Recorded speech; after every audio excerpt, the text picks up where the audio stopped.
All right, let's get right into it. We're going to talk about the psychology behind generations. Why we all seem to think so differently. And this isn't about tired old stereotypes. Nope, this is about how the world you grow up in literally programs the way your brain works. I mean, it's a question we see play out all the time, right? On social media, at work, even just sitting around the dinner table.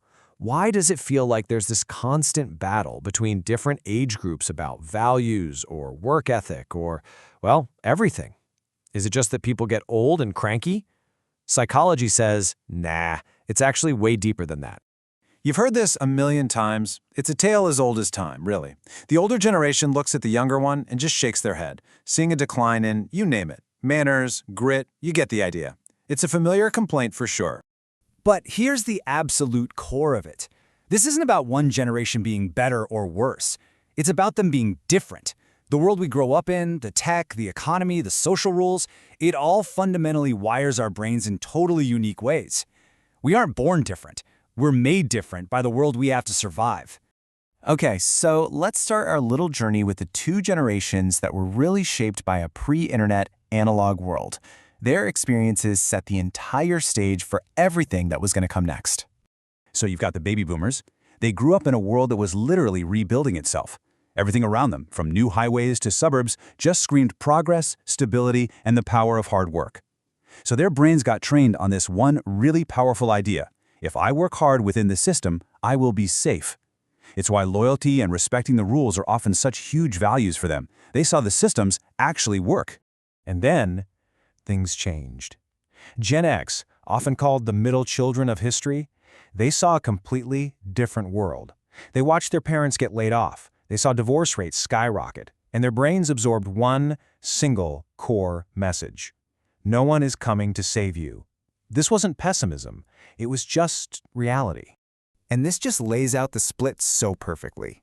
You have one generation programmed to trust and build the system, and the next one programmed for self-reliance because they watched that very same system fail their parents. It's not about who's right or wrong. It's like they're running on two totally different operating systems, born from two totally different worlds. So that brings us to the next stop on our timeline, the millennials. Now these guys are the critical bridge. They're stuck right between that old analog past and our digital present, and man, was their psychology forged in the fire of that transition. See, this generation was told their whole lives to dream big, follow your passion, you can be anything. And then, bam, right as they were stepping out into the real world, it completely fell apart. We're talking the 2008 financial crash, job markets just collapsing. They were handed this world of chaos and basically just told, well, try harder. There's actually a psychological term for this. Expectation trauma. It's what happens to a brain that's been raised to believe the world is fair and full of opportunity, and then gets slapped in the face with reality. This is the root of so much millennial burnout and that constant feeling of being behind. But here's the fascinating twist. That trauma, it also caused a massive shift in values. Because they saw that the traditional path didn't guarantee security anyway, millennials became the first generation to really truly prioritize meaning over money. They don't just want to survive, they want to feel alive. All right, now we get to the true digital natives, the generations whose brains developed almost entirely inside the internet. And believe me, this changes absolutely everything.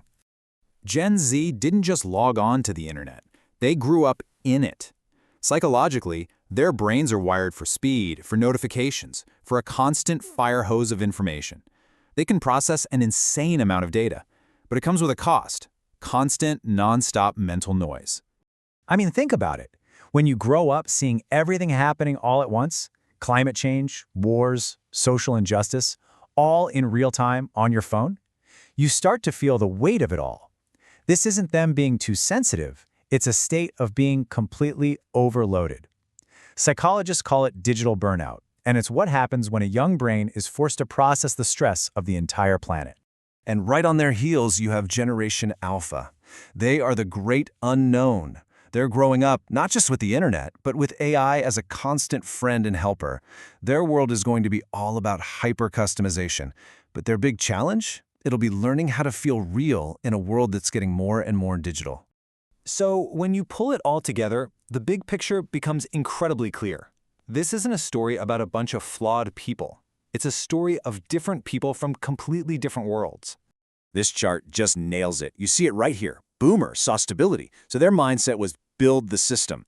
Gen X saw that system fail, so their mindset became survive the system.